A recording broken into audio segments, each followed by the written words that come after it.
आज का हमारा निबंध है राजभाषा और राष्ट्रभाषा। ये निबंध लिखा है आचार्य नंद दुलारे वाजपेयी ने। और आपके पाठ्यक्रम में जो पुस्तक निर्धारित है गद्य गौरव, उस पुस्तक में ये निबंध संकलित है। तो सबसे पहले जब हम राजभाषा और राष्ट्रभाषा की बात करते हैं तो सबसे पहले हमें ये जानना चाहिए कि राजभाषा क्या है और राष्ट्रभाषा क्या है। अक्सर देखा गया है कि लोग इन दोनों शब्दों में भ्रमित हो जाते हैं और इसकी वजह से काफी वाद विवाद भी होता रहता है, विद्वानों के बीच भी होता है इस विवाद। तो सबसे पहले मैं बताना चाहूंगी कि राजभाषा अंग्रेजी में जिसे हम कहेंगे ऑफिशियल लैंग्वेज, तो राजभाषा ऑफिशियल लैंग्वेज है, राज्य कार्य की भाषा है, राजकाज की भाषा है, सरकारों के सरकारी दफ्तरों के कामकाज की भाषा, एक सरकार से दूसरी सरकार के बीच संपर्क स्थापित करने की भाषा जो है वो राजभाषा होती है। और हमारे देश की राजभाषा हिंदी है, इस पर मैं अभी आगे और बात करूंगी। इसके अतिरिक्त दूसरा शब्द है राष्ट्रभाषा। राष्ट्रभाषा के लिए अंग्रेजी में शब्द है नेशनल लैंग्वेज। राष्ट्रभाषा वह होती है जिसे किसी राष्ट्र के अधिकांश लोग प्रयोग करते हैं और लोगों के बीच संपर्क का माध्यम बनती है। तो इन्हीं दो शब्दों के बारे में इस निबंध में, राजभाषा और राष्ट्रभाषा नामक अपने निबंध में आचार्य नंद दुलारे वाजपेयी ने चर्चा की है, जिस पर हम इस समय बात करने जा रहे हैं।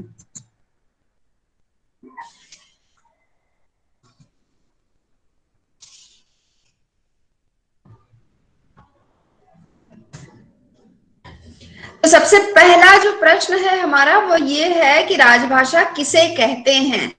मैंने इस शब्द का अर्थ बताया कि राजभाषा का मतलब होता है ऑफिशियल लैंग्वेज, लेकिन वो ऑफिशियल लैंग्वेज या जिसे हिंदी में हम राजभाषा कहते हैं वो राजभाषा क्या है। यहाँ पर बच्चों में एक और बात स्पष्ट करना चाहूंगी कि कई बार विद्यार्थी जब लिखते हैं राजभाषा तो वो इस तरह की गलतियां भ्रमवश कर देते हैं कि राजभाषा को राज्य भाषा लिखते हैं। ये राज्य भाषा नहीं है, ये राजभाषा है, राजकाज की भाषा है, सरकारी काम काज की भाषा है, देश के काम काज की भाषा है, इसलिए ये राजभाषा है, राज्य भाषा नहीं है। तो इस प्रश्न का उत्तर कि राजभाषा किसे कहते हैं आचार्य नंद दुलारे वाजपेयी अपने इसी निबंध में देते हैं कि राजभाषा उसे कहते हैं जो केंद्रीय और प्रादेशिक सरकारों द्वारा पत्र व्यवहार, राज्य कार्य और अन्य सरकारी लिखा पढ़ी के काम में लाई जाए। स्पष्ट है यहाँ पर किन किन सरकारों द्वारा, केंद्रीय और प्रादेशिक सरकारों द्वारा। पत्र व्यवहार जब होता है इन दोनों के बीच में तब राजभाषा काम में लाई जाती है। किसी भी राज्य कार्य के लिए जब दोनों सरकारें आपस में बात करती हैं तब राजभाषा काम में लाई जाती है। और अन्य किसी भी प्रकार के सरकारी लिखा पढ़ी के काम में या कामकाज जो भी दफ्तरों में होता है उस काम में राजभाषा का प्रयोग किया जाता है। क्यों जरूरी है राजभाषा, समझिए इसको। जैसे आप देखिए भारत में कुछ जितने भी प्रदेश हैं उन सभी प्रदेशों की अपनी अपनी भाषाएं हैं। जैसे गुजरात की गुजराती है, महाराष्ट्र की मराठी है, छत्तीसगढ़ की छत्तीसगढ़ी है, इसी तरह से प्रत्येक राज्य की अपनी अलग अलग भाषा है। लेकिन केंद्र में जो सरकार है जिससे सभी राज्यों को कुछ ना कुछ काम पड़ता है और संवाद करने की जरूरत पड़ती है, बात करने की जरूरत पड़ती है। तो जरा सोचिए कि केंद्र सरकार जो है वहां पर जो लोग बैठे हुए हैं उनको गुजराती, मराठी, बंगाली, तेलुगु, तमिल, कन्नड़ ये सारी भाषाएं तो नहीं आएंगी। इसलिए देश के लिए एक राजभाषा की आवश्यकता पड़ती है ताकि कम से कम वो जो राजभाषा जिसे निर्धारित किया गया है वो सभी को उसकी जानकारी होती है, तो उस भाषा में देश का कामकाज चलाया जा सकता है। अभी राज्य सरकारें भले ही अपने प्रदेश में अपने राज्य की राजभाषा, जैसे गुजरात की राजभाषा गुजराती है, तो राज्य सरकारें अपने प्रदेश में अपने प्रदेश की राजभाषा में भले ही कामकाज करें, लेकिन जब उन्हें देश की सरकार से, केंद्र सरकार से बात करनी होगी, तब उन्हें भारत की राजभाषा जो कि हिंदी है उससे काम में लाना पड़ेगा। और यही बात आचार्य नंदुलारे वाजपेयी यहाँ पर करना चाह रहे हैं। आचार्य नंदुलारे वाजपेयी अपने इस निबंध में एक बात और कहते हैं, ये बताने के बाद कि हमारे राजभाषा किसे कहते हैं और देश की राजभाषा हिंदी है, वह कहते हैं कि इस संबंध में तो किसी को कोई भ्रम नहीं है, सारा जो भ्रम है और जो विवाद है वो राष्ट्रभाषा को लेकर के है। तो इस निबंध में उस पर चर्चा अधिक करते हैं। तो अगला प्रश्न होता है, राष्ट्रभाषा किसे कहते हैं? जैसा अभी मैंने शुरू में आप लोगों को बताया, राष्ट्रभाषा यानी कि नेशनल लैंग्वेज। तो नेशनल लैंग्वेज क्या है? आचार्य नंदुलारी वाजपेयी कहते हैं, राष्ट्रभाषा का पद राजभाषा से बड़ा है। उसी भाषा का गौरव सबसे अधिक हो सकता है और वही राष्ट्रभाषा कहला सकती है जिसको सब जनता समझती हो और जिसका अस्तित्व सामाजिक और सांस्कृतिक दृष्टि से महत्वपूर्ण हो। अब आप यहाँ पर देखिए, सब जनता समझती हो, या सबसे मतलब होता है कि बहुत सारे लोग, अधिकांश लोग जिसे समझते हैं। और अब तो ये कोई नहीं कह सकता है, देश के किसी भी कोने का व्यक्ति नहीं कह सकता है कि उसे हिंदी नहीं आती, क्योंकि वो हिंदी फिल्में देखता है, क्योंकि वो हिंदी गाने समझता है, हिंदी गाने गाता है, उसका आनंद लेता है। तो काम चलाने भर की हिंदी तो पूरे देश में सभी को आती है, चाहे वो टूटी फूटी ही क्यों ना हो, चाहे वह कुछ कुछ अपनी भाषा के शब्दों को मिलाकर ही क्यों ना बोलता हो। लेकिन जब काम चलाने की बात होती है, संपर्क साधने की बात होती है, तो प्रत्येक व्यक्ति हिंदी से अपना काम चला लेता है। तो यहाँ पर आचार्य नंदुलारे वाजपेयी कह रहे हैं कि जिसका अस्तित्व सामाजिक और सांस्कृतिक दृष्टि से भी महत्वपूर्ण हो। और जब सामाजिक और सांस्कृतिक दृष्टि की बात आती है, सामाजिक दृष्टि से तो संख्या ले सकते हैं आप, अधिक से अधिक लोग इसे बोलते हैं, और सांस्कृतिक दृष्टि से क्योंकि हिंदी का जो समय है, या यूं कहें हिंदी का जो इतिहास है, विकास जो हुआ है, करीब 1000 से भी अधिक वर्षों का इतिहास है हिंदी का। तो इसमें तमाम साहित्य है, और क्योंकि भाषा और साहित्य ये संस्कृति से सीधे जुड़े हुए होते हैं, इसलिए हिंदी जो है वो सांस्कृतिक दृष्टि से भी बड़ी महत्वपूर्ण भाषा है। और इसीलिए अपने इसी निबंध में आचार्य नंदुलारे वाजपेयी ये घोषणा करते हैं, एक तरह से अब ये बड़े ही दृढ़ता पूर्वक ये बात कहते हैं कि आज राष्ट्रभाषा के रूप में हिंदी की उपयोगिता है, हिंदी की जरूरत है राष्ट्रभाषा के रूप में। अब आगे चलते हैं और देखते हैं कि ये जो राजभाषा और राष्ट्रभाषा है, इसकी संवैधानिक स्थिति क्या है। संवैधानिक स्थिति का मतलब संविधान में इसके लिए क्या निर्देश दिए गए हैं, संविधान में राजभाषा और राष्ट्रभाषा को के बारे में क्या कहा गया है। तो सबसे पहले हम जाने हिंदी को राजभाषा कब बनाया गया, क्योंकि आचार्य नंदुलारे वाजपेयी अपने इस निबंध में कहते हैं, और हम सभी जानते भी हैं कि हिंदी हमारे देश की राजभाषा है, घोषित कर दी गई है। तो हिंदी को राजभाषा कब बनाया गया? देखिए, हिंदी को राजभाषा का दर्जा 14 सितंबर 1949 को मिला। 14 सितंबर को इसीलिए 14 सितंबर को इसीलिए हिंदी दिवस के रूप में भी मनाया जाता है। तो 14 सितंबर 1949 को हिंदी को राजभाषा घोषित किया गया, और संविधान के भाग 17 में इससे संबंधित महत्वपूर्ण प्रावधान किए गए। प्रावधान, नियम की निर्देश जो हैं वो संविधान के भाग 17 में इससे संबंधित दिए गए हैं। इसी ऐतिहासिक महत्व के कारण 1953 से राष्ट्रभाषा प्रचार समिति द्वारा, ये राष्ट्रभाषा प्रचार समिति वर्धा में है, वर्धा जो महात्मा गांधी का जहाँ पे आश्रम हुआ करता था, और बहुत अधिक समय अपने जीवन का महात्मा गांधी ने वर्धा में बिताया था। तो वहां पर ही उन्होंने राष्ट्रभाषा प्रचार समिति की स्थापना की थी, और उसके द्वारा प्रत्येक वर्ष 14 सितंबर को हिंदी दिवस का आयोजन किया जाता है और इसीलिए अब पूरे देश में मनाया जाता है। और ये हो रहा है 1953 से, 1953 से। और बहुत महत्वपूर्ण यह है कि संविधान के अनुच्छेद 343, जिसको अंग्रेजी में कहते हैं आर्टिकल 343, अनुच्छेद 343 से लेकर 351 तक संघ की राजभाषा तथा राष्ट्रभाषा हिंदी संबंधी निर्देश हैं। संघ मतलब यूनियन, यूनियन ऑफ इंडिया। तो भारत जो है वो एक संघीय गणराज्य है। तो संघ की राजभाषा तथा राष्ट्रभाषा हिंदी संबंधी निर्देश संविधान के अनुच्छेद 343 से लेकर के 351 तक में दिए गए हैं। और ये बात आप सभी, ये जो भारत सरकार की वेबसाइट है rajbhasha.gov.in, उस पर आपको ये मिल सकता है। अगर आप गूगल के सर्च बार में भी ये डालें कि राजभाषा संबंधी प्रावधान, तो इस साइट पे आप सीधे पहुंच जाएंगे, अथवा आप इस साइट को इस तरह से URL डालकर देख सकते हैं। तो ये निर्देश दिए गए हैं। इसके बाद अनुच्छेद, तमाम अनुच्छेदों में जो 343 से लेकर 351 तक है, बड़े विस्तार से समझाया गया है। हालांकि हमें उस विस्तार में अभी जाने की यहाँ पर आवश्यकता नहीं है, इसलिए मैं जो दो मुख्य बातें हैं, एक राजभाषा संबंधी और एक राष्ट्रभाषा संबंधी, सिर्फ वो दो बातें यहाँ पर मैं आप लोगों के साथ साझा कर रही हूँ। सबसे पहली बात यह है, अनुच्छेद 343 में जो कहा गया है संघ की राजभाषा, इसकी हेडिंग ही है संविधान में संघ की राजभाषा।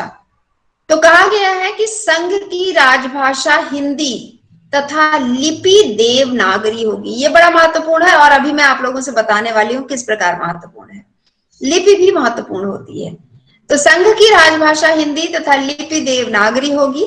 संघ के शासकीय प्रयोजनों के लिए प्रयोग होने वाले अंकों का रूप भारतीय अंकों का अंतरराष्ट्रीय रूप होगा। अब इसे समझिए पहले। हर भाषा के लिए अपना उसका एक अपनी लिपि होती है। जैसे अंग्रेजी रोमन में लिखी जाती है, संस्कृत, हिंदी, मराठी इत्यादि भाषाएं देवनागरी में लिखी जाती हैं। तो संघ की राजभाषा के संबंध में हमारे भारत के संविधान में यह स्पष्ट रूप से कहा गया है कि संघ की राजभाषा हिंदी होगी और उसकी लिपि देवनागरी होगी। इसका कारण है, लिपि भी स्पष्ट करना आवश्यक है। क्यों आवश्यक है? देखिए, जैसे ना कोई भी शब्द जब हम अंग्रेजी में लिखते हैं तो कई बार क्या होता है, उस शब्द के उच्चारण के लिए हमें थोड़ा सा अनुमान लगाना पड़ता है अंग्रेजी में। क्यों अनुमान लगाना पड़ता है? क्योंकि ए, जैसे RAMA, तो कोई उसे राम पढ़ेगा, कोई उसे रामा पढ़ेगा। जबकि अगर वही देवनागरी लिपि में लिखा हुआ है, राम यानी र पर आ की मात्रा और म, तो राम, उसके अतिरिक्त वो कुछ नहीं पढ़ा जा सकता। बड़ी वैज्ञानिक है हमारी हिंदी भाषा, और इसकी लिपि और इसकी ध्वनियां और इसकी मात्राएं, ये सब बहुत सुंदर ढंग से रखा गया है। तो राम अगर देवनागरी में लिखा है तो ना तो पढ़ने वाले को कोई तकलीफ होगी और ना बोलने के लिए अनुमान लगाना पड़ेगा। जबकि अगर रोमन में लिखा जाएगा तो हमें अनुमान पर निर्भर करना पड़ेगा। और यही कारण है कि कई बार हिंदी के शब्द या संस्कृत के शब्द जब रोमन में लिखे जाते हैं तो उनका उच्चारण भी लोग गलत किया करते हैं। एक बात तो ये है जो मुझे आपको बतानी थी कि राजभाषा हिंदी है और वह हिंदी जिसकी लिपि देवनागरी है। अभी जब लॉकडाउन चल रहा था और कॉलेज स्कूल सब पूरी तरह से बंद थे, ये कुछ अप्रैल की बात है मुझे लगता है, अप्रैल के महीने में, तो गुजरात सरकार ने कोरोना संबंधी एक राज्य व्यापी, मतलब पूरे गुजरात के बच्चों के लिए, कॉलेज के बच्चों के लिए एक प्रतियोगिता कराई थी, जो कोरोना पर ही, मतलब कोरोना योद्धा के बारे में कविता लिखनी थी या कहानी लिख सकते थे या निबंध लिख सकते थे, अथवा चित्रकला के रूप में भी, चित्रकारी करके भी, चित्र बनाकर भी उसे प्रस्तुत किया जा सकता था। इस प्रकार की एक प्रतियोगिता कराई गई थी अप्रैल में। उसमें क्योंकि मैं उससे शामिल थी, उस प्रतियोगिता की टीम में जो समिति बनी थी, तो मैंने देखा कि कुछ बच्चे जो हिंदी में उस प्रतियोगिता में हिस्सा ले रहे हैं और कविताएं लिखकर भेज रहे हैं, वो उन्होंने अपनी कविता की भाषा तो हिंदी चुनी थी, लेकिन लिपि रोमन कर दी थी। यानी जैसे आप लोग कई बार मैसेज देते हैं किसी को, अपने किसी मित्र को, तो वो रोमन में लिखते हैं आप कैसे हैं, AAPKAISE, इस तरह से। तो वैसे ही उन लोगों ने हिंदी की कविता रोमन में लिखी हुई थी। और ये मैं आप लोगों को बच्चों जानकारी भी दे रही हूँ, आगे चलकर भविष्य में इस तरह की प्रतियोगिताओं में संभवतः आप लोग भी हिस्सा लें, तो सतर्क रहिएगा, सावधान रहिएगा। क्योंकि मैं निर्णायक मंडल में भी थी, तो ऐसी मेरे पास जितनी भी कविताएं आईं, उनको मैंने बिना पढ़े बिना देखे यूं ही निकाल के बाहर कर दिया प्रतियोगिता से। क्यों निकाल के बाहर कर दिया? क्योंकि वो हिंदी की कविता तो नहीं हुई, क्योंकि हमारे संविधान में लिखा हुआ है कि राजभाषा हिंदी, लिपि देवनागरी। हिंदी वही है जिसकी लिपि देवनागरी है, इसलिए वो बाहर निकल गए थे। तो इस तरह की गलतियां नहीं होंगी यदि हम इन चीजों को ध्यान में रखेंगे। दूसरी बात यह है कि संघ के शासकीय प्रयोजनों के लिए प्रयोग होने वाले अंकों का रूप भारतीय अंकों का अंतरराष्ट्रीय रूप होगा। अब आप इसे देखिए, ये क्या है? 343, 343। अभी लोग क्या कहते हैं, कई बार मुझे भी बच्चे भी कहते हैं और दूसरे लोग भी, कुछ लोग भी कहते हैं कि जब मैं हिंदी लिख रही हूं तो मैं अंग्रेजी के अंक क्यों लिख रही हूं? तो बच्चों मैं ये बता दूं कि ये अंग्रेजी का अंक नहीं है। अंग्रेजी का अंक तो रोमन होता है। रोमन नंबर से आपको पता है कैसे लिखा जाता है? एक आई बनाया जाएगा तो वो 1 हो जाएगा, 2 आई बनाया जाएगा तो 2 हो जाएगा, 3 आई बनाया जाएगा तो वो 3 हो जाएगा। और ये तो हमारा देवनागरी का अंक है, जिसे अंतरराष्ट्रीय स्तर पर स्वीकार कर लिया गया। और ये हमारे लिए गौरव की बात है कि देवनागरी के अंक अंतरराष्ट्रीय स्तर पर प्रयोग किए जा रहे हैं, रोमन हर जगह प्रयोग नहीं किया जाता है। तो देखिए हमारे संविधान में भी लिखा हुआ है कि जो अंक होंगे वो भारतीय अंकों के अंतरराष्ट्रीय स्वरूप का प्रयोग किया जाएगा। इसीलिए मैं हमेशा इस तरह से अंकों का प्रयोग करती हूँ, ना कि वो जो पहले 3 ऐसे और ऐसे पूंछ बना के लिखा जाता था, या थोड़ा सा अलग ऐसे ऐसे करके लिखते थे दूसरी तरफ घुमा के तो 6 हो जाता था, वो मैं प्रयोग नहीं करती हूँ। उसका कारण यही है कि हमारे संविधान में जो निर्देश हैं वो ये हैं। तो आज से आप लोग भी इस बात का ध्यान रखिएगा। दूसरा है अनुच्छेद 343 में राजभाषा संबंधी और भी बहुत कुछ विस्तार में किया गया है, लेकिन इस समय जरूरत नहीं है उतने विस्तार में जाने की, तो आपके लिए इतना जरूरी था। इसके बाद है अनुच्छेद 351, जिसमें हिंदी भाषा के विकास के लिए निर्देश दिए गए हैं। यही जो आचार्य नंदुलारे वाजपेयी इस निबंध में कहते हैं कि राष्ट्रभाषा का गौरव तो हिंदी को ही मिलना चाहिए, क्योंकि उसमें तमाम विशेषताएं हैं जिसकी चर्चा हम अपने इसी प्रेजेंटेशन में आगे चलकर करेंगे। तो हिंदी भाषा के विकास के लिए क्या निर्देश दिया गया है, सुनिए इसको ध्यान से। कहा गया है, संघ का यह कर्तव्य होगा कि वह हिंदी भाषा का प्रसार बढ़ाए, उसका विकास करे, जिससे वह भारत की सामासिक संस्कृति के सभी तत्वों की अभिव्यक्ति का माध्यम बन सके और उसकी प्रकृति में हस्तक्षेप किए बिना हिंदुस्तानी में और 8वीं अनुसूची में विनिर्दिष्ट भारत की अन्य भाषाओं में प्रयुक्त रूप, शैली और पदों को आत्मसात करते हुए और जहां आवश्यक या वांछनीय हो वहां उसके शब्द भंडार के लिए मुख्यतः संस्कृत से और गौणतः अन्य भाषाओं से शब्द ग्रहण करते हुए उसकी समृद्धि सुनिश्चित करे। देखिए कितनी सारी बातें इस 3, 4, 5 पंक्तियों में कह दी गई हैं। सबसे पहली बात तो यह है कि संघ का यह कर्तव्य होगा कि वह हिंदी भाषा का प्रसार बढ़ाए। संघ से मतलब फिर से है केंद्रीय सरकार से, वो हिंदी का विकास करे।